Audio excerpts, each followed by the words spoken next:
হচ্ছে বিয়ে বাড়ি আর এই হচ্ছে ব্রাইড। তো ব্রাইডের প্রথমে হবে বৃদ্ধি লুক, তো তার জন্য আমাকে শাড়িটা দেখাচ্ছিল। তো তারপর আমরা দুজনে একটু হাসাহাসি করছিলাম।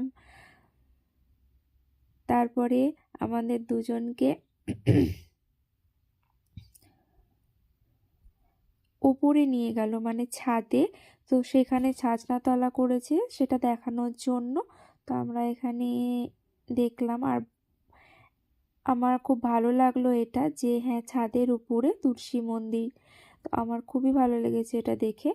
তো দেখো আমরা তিনজনে একটু মজা করছিলাম।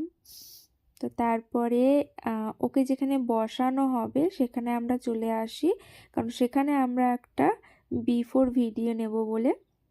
তারপরে আমরা দুজনে একটু খেয়ে নিই, আমাদের মিষ্টি খেতে দিয়েছিল তো